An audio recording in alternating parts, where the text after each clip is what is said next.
probably where I picked it up first. It was Miss Ross was my Sunday school teacher. A very fine Christian lady. She was my 5th grade Sunday school teacher.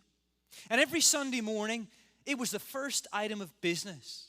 After prayer, of course, Ginger, the next item of business was to go over the memory verse that we were supposed to be learning from the previous week. And if we got it right, I remember, Roy, we'd have the chance to win a piece of candy if we got the memory verse right. She would help us through that verse if help was needed. And she'd help us that morning, Sandy, to commit it to memory, to memorize it right there and then. And I'm sure that this verse, I can't say with 100% surety, but I feel pretty confident that this verse must have been among those verses that I learned that year. You know, although we may not be 100% sure where we heard the verse, first of all, or who read it to you, or where you were when you heard it, truth be told, it was good for us to learn the verse. It was good for us to learn that verse, and it was good for us to learn many other verses like it as little boys and girls. Like John 3:16, for God so loved the world that he sent his only Son, that whoever believes in him should not perish, but have everlasting life. We all remember that one. Or Romans 8:28, the wages of sin is death, but the gift of God is eternal life through Jesus Christ. We remember these verses. Or Isaiah 53:6, we all like sheep have gone astray. Each one of us has turned to his or her own way. Thank God for old Christian ladies who taught us in Sunday school, who spent a lifetime investing in the souls of little people.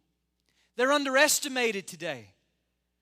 They're unappreciated today in many of our churches. You know, thank God for Christian ladies in our churches who teach the babies, who work with the boys and girls in the kids clubs, because they're the jewels here at Cornerstone Baptist Church.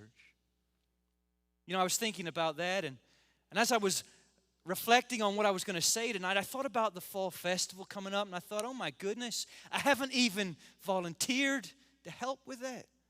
So I sent Deanna a little text and volunteered me and my wife for a booth this Sunday. We'll be here at 5. If you haven't done that, I would encourage you to do that. What a help and encouragement that you would be to those ladies. You know, it was D.L. Moody, that great evangelist. He's quoted as saying this: if I could relive my life, I would devote my entire ministry to reaching children for Jesus. Thank God for Miss Louise Ross tonight. Just last month, she went on to be with Jesus. You know, she may not have received much appreciation here on earth. She may not have received much applause by men. She may not have received much appreciation or many accolades, but she did with Jesus.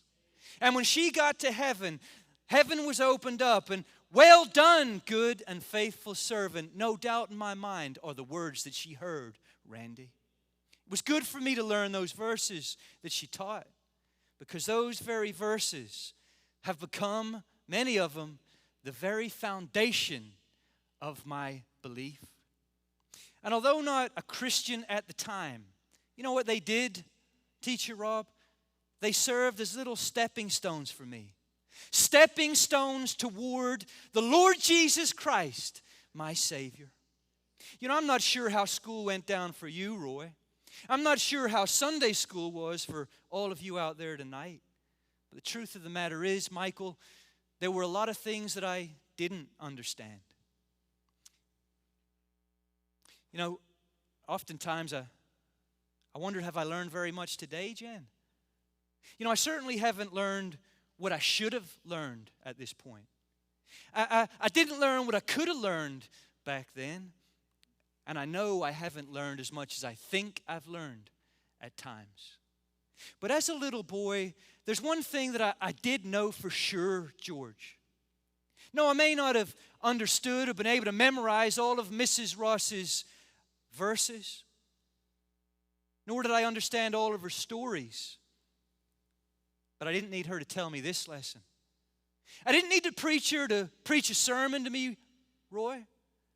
I didn't need my brother or sister to tell me that the dark could be a very, very scary place to be. The dark. I wonder, are you afraid of the dark tonight? You know, I think this is a common fear among children. I wonder, were you afraid of the dark when you were a little boy or a little girl? Not so much now, but when my kids were little, my wife, she still does this today, but she would go into each of their rooms and tuck them in and say goodnight, say their prayers with them. But when they were younger, she'd always have to leave that bedroom door open just a quarter, Chris. And when she went by, she always had to turn the bathroom light on, Pastor Brian, so that the light from the bathroom would pierce the darkness in each of the bedrooms. And oftentimes, I would come down the hall and just out of habit, not meaning any harm, Chris, I'd just reach my hand in there. Sorry if I spat on you, Jen. I'd just reach my hand in there and I would hit the switch to cut the light out. Not a millisecond later, there'd be a little voice, usually from Adrian's room, that said, "Dad, turn on the light." Listen, I would quickly do that because I understood, because I was afraid of the dark too as a kid. I wonder, were you afraid of the dark? If so, did you ever consider why? Did you ever think, Randy, why you were afraid of the dark? You know, I think there's many answers to that question, many reasons why we get afraid of the dark, but just a few that I thought of yesterday. You know, I think for many, it's the fear of the unknown, right? You lay in bed at night and you just can't see, can you, Jan? You lay in bed at night and you don't know what's around you. You don't know who could be at the end of your bed. You're afraid of what you don't know. But listen, there's another reason, because I think for many others, there's a fear of what we think we know. Amen? You know, you guys don't know this about me, and I probably shouldn't tell you, but I will. But I'm a bit of a basket case. I'm a bit of a basket case. I call it being alert, but my wife thinks I suffer from paranoia. She thinks I get paranoid. And for years, I've scared the living daylights out of my wife. I'll wake up in the early hours of the morning, 1, 2 o'clock in the morning. She'll catch me even to this day, peeping through the blinds. I did it just last week. Every noise that I hear, George, I spring up and I'm looking like someone's after me. You know, there's been times when she's caught me patrolling the front yard, wearing nothing but my pajamas and carrying a knife. And I don't wear pajamas. But listen, I remember when we first got married, we lived on the 3rd floor of an apartment complex. And we hadn't been married a matter of weeks, and I heard something out in the hallway. I got up, and I didn't have a weapon. I grabbed a lamp, and I was standing, and my wife woke up, and she wondered what I was doing. And I said, "Someone's at the door."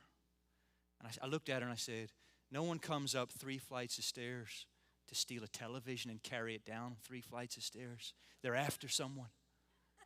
She says, "I'm paranoid." It's the fear, Roy, of what we think we know. That Teddy in the corner, man, he looks so much like a monster in the dark. That shadow outside, that tree limb that's hitting the window, man, at nighttime it seems like it may just be a burglar.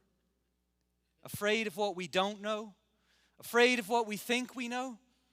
But listen, there's a third reason that I'll never forget my daughter explaining to me, my oldest daughter, when she was about 6.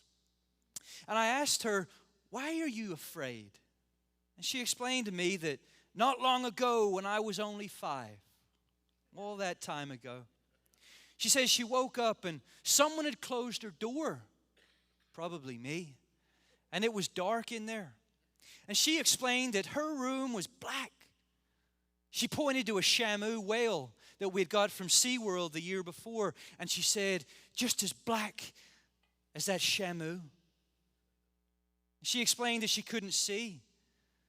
Priscilla, she finally got up the courage to get out of bed and to try to head toward the door. It was so dark, she had to feel her way there with her hands. And eventually, she made her way to the place she thought was the doorknob and went to turn the knob, but it turned out it was one of the 17 knobs on her dresser for her clothes. After trying a couple more, she realized that she had walked in the wrong direction and eventually made her way to the door, Leela. You see, what she was sharing in a very elementary and understandable way, which is the way I like it, she was trying to share that the dark makes it hard to operate. Things that are so easy in the light, walking, playing, finding the door, become near impossible at nighttime when it's dark. But when you have the whole light on, when you have the warmth of that light, it brings an otherwise dark and scary place into clarity. If you like, it's the difference between night and day. There's an application for that for us this evening. You know, we can learn a lot from that because the same is true of the spiritual. Brothers and sisters and friends online tonight, we live in a dark, scary, cold world. And if you're here tonight, if you're listening online, if you don't believe me, if you think I'm exaggerating, when you get home tonight, turn on the news. See what they're saying. Read your newspaper. See the words that are recorded there. Read the billboards. Tonight, kick open those doors. Open your eyes and look out into the world. We live in a jungle, a dark jungle. We're surrounded by the darkness of hopelessness, the darkness of lostness, the darkness of ignorance, the darkness of blindness. The fact of the matter is, if you're here tonight, or if you're listening online, if you're listening and there is no light of salvation burning inside your heart, then you're in the dark. You're in a dark, you're lost, you're hopeless, and you're blind. The Bible says, blind to the gospel, unable to see things as they truly are, blind to see the most important things in life, those things that will be life and death at the end of it all. If you're not a Christian, the bedroom door is closed and you're unable to find the light switch. Unable to see, unable to find, unable to live a life, to find peace with God and that forgiveness of sin that we all need so very, very badly. Listen, we can thank God tonight. Thank God because that's where He finds us. That's where He finds all of us. He finds us in the dark. That's my testimony. Is it anybody else's? But here's the good news. He doesn't leave us there. Because when you see the light, when you're truly saved, like you have articulated, Roy, when you're saved and through God's grace, through Jesus Christ, then into you divine light is poured. That's the light of salvation. In Psalm 29 it says, "For you are my lamp, O Lord, and you illuminate my darkness." If you're a Christian here tonight, you can say amen to that too. You know, you'll know something about that. And you'll be able to say with confidence what we read in this psalm in 27 verse 1. The Lord is my light and my salvation. Look at that. Look at that verse. Whose light is He? Is He just teacher Rob's light? Is he just the preacher's light? Is he just the deacon's light? Is he just the man down the street's light? Is he only the missionary's light? Is he your daddy's light? Is he your mama's light? No, look at the passage. The Lord is my light. And tonight, you can say that with confidence and boldness, because if you're a Christian, he's your light too. You see, at the new birth, when a person is coming to Jesus Christ, the light shines. The light has a job. When the light shines, we begin to see all those things, Randy, that we never seen before. We talked about it in Sunday school perhaps a month ago. You see, one of the characteristics of light is it exposes. Light reveals. Danny, my little daughter, brought home her pictures from school yesterday, her photographs, her school photos. And I asked her today, because I knew what I was going to be saying, I said, do y'all still have the umbrella, remember? The umbrella and the spotlights when you go in to take. She said, yeah, they do. I was surprised that they still had all that equipment. Do you remember that? Getting your pictures taken, and you'd go in, and I remember thinking, why is all these umbrellas here? They're all and they had lights behind them, and I was always wondering why they had all this equipment and all these umbrellas. The reason for that is because they're pros, and they know how to cast just the right light so you can look your best. In fact, not just the right light, but just the right shade to block the light so that you can look your best. You know, we've moved house several times. Anyone here move house lately? Oh, yeah, we know you have. Yeah, Ian has.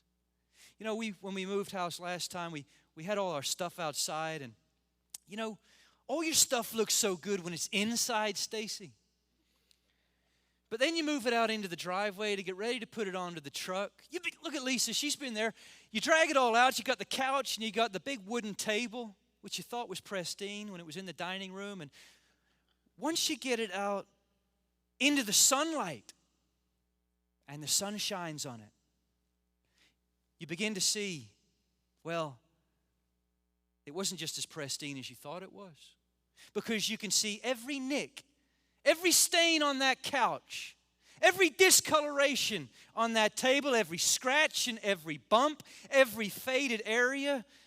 And you think to yourself, I can't believe I'm paying these guys to move this junk. But you see, light exposes. It reveals.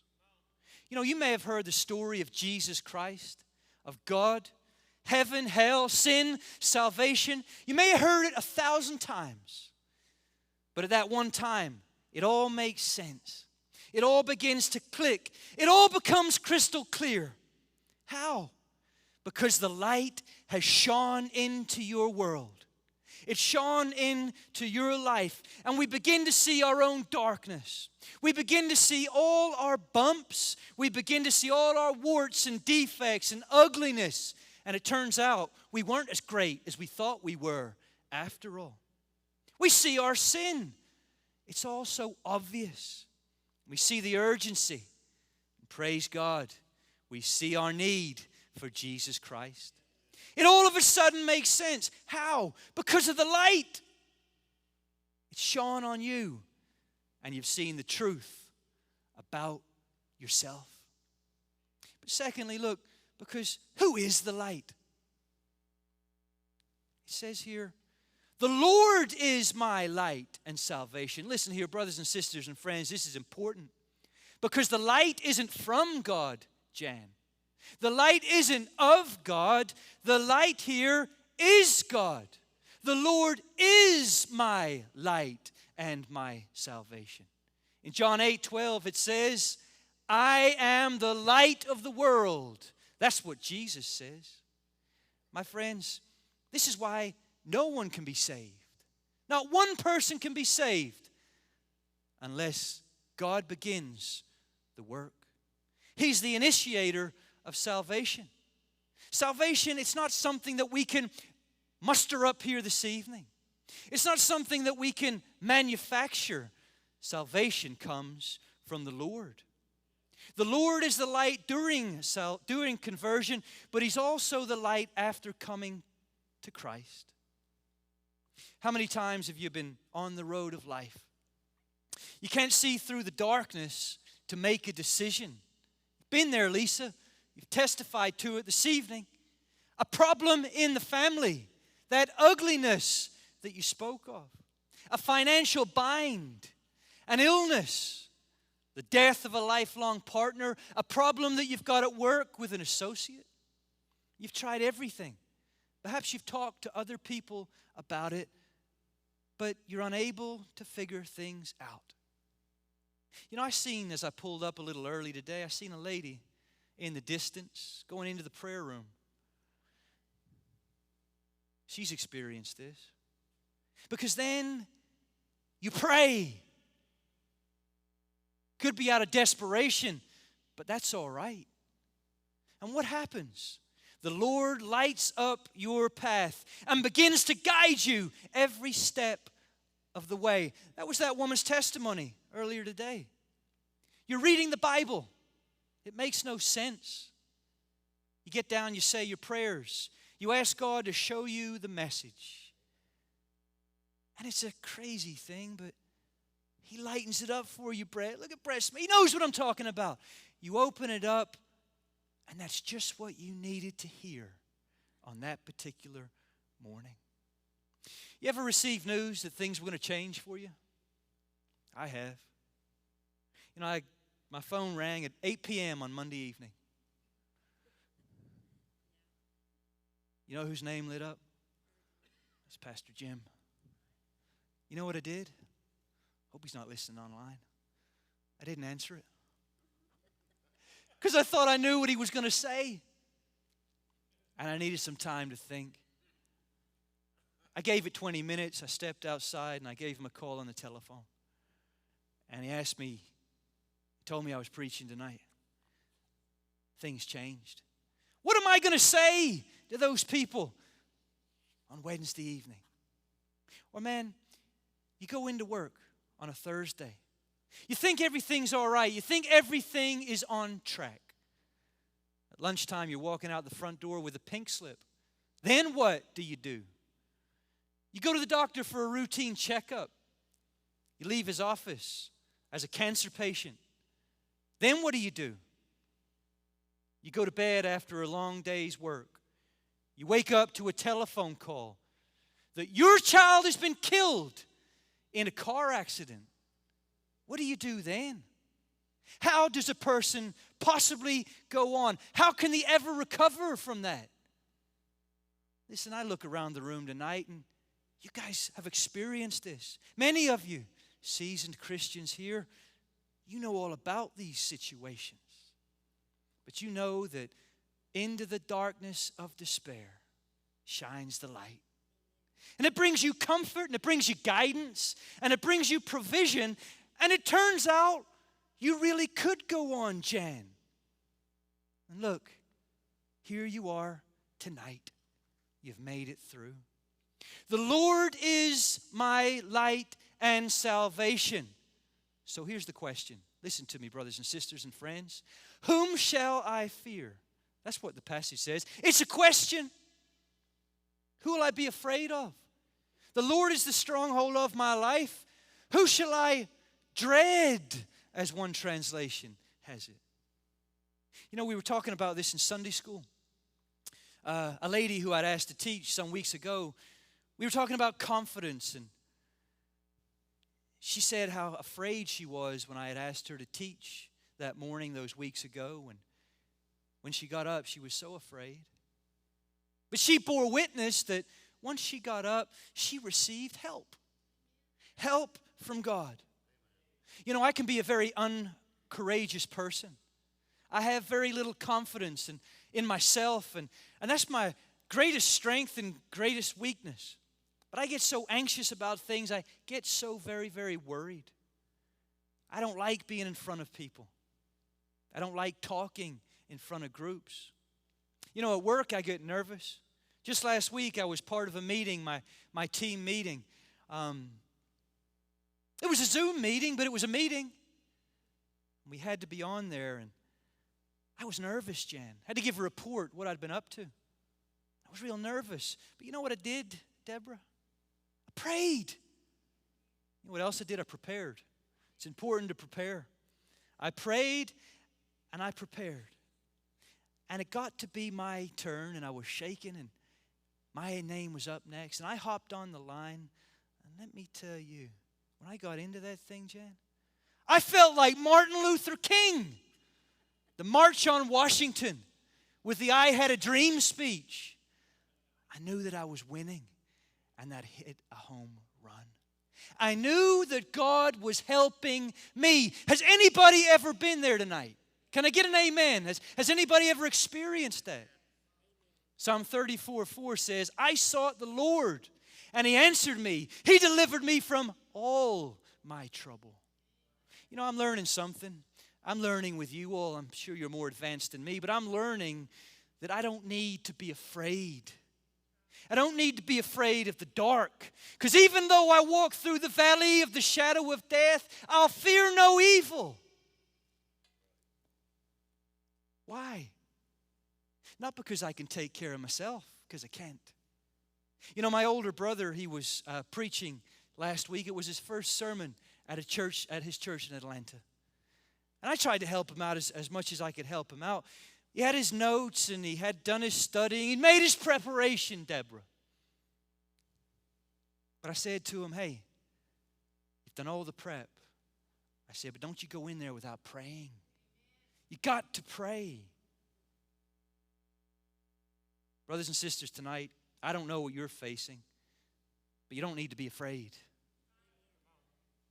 Because He's with you. He's with you tonight. Somebody said that earlier. I think it was you, Roy. He's with us. Listen, He's beside you tonight.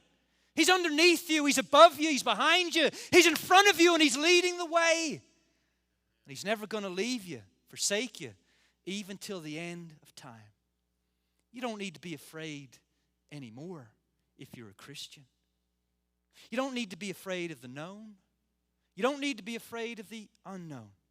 You don't need to hide from anyone or anything, because the Lord of your life is your salvation. Listen, light destroys darkness. Destroys it. Hell. Afraid of hell? You don't need to fear hell, Christian, because the Lord's your salvation. You know, I don't know what you're facing tonight. I got a really good poker face. You don't know what stands before me.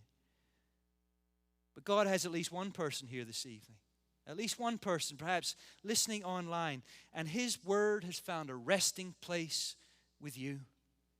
Maybe you're living in darkness. I want to let you know that Christ sees you. He sees down the darkest alley. He sees you tonight. Maybe you're in confusion, like Adrian was, in the dark. No light to show you the way. No salvation for this life. No hope for the next life. Perhaps even tonight, could be, God has shone the light of salvation into your little world. And you've come face to face with the seriousness of your own sin. I will say this, I stole this one line from my brother's sermon because he quoted Billy Graham. Billy Graham said, the closer we get to God, the more sinful we begin to feel. Peter said, Lord, depart from me, because I'm a sinful man. Friend, tonight, if that's you, you'll begin to appreciate the importance of what Christ did on that old rugged cross and how He forgave your sins. It could be that finally He's revealed that to you. If that's the case, friend, He's calling you.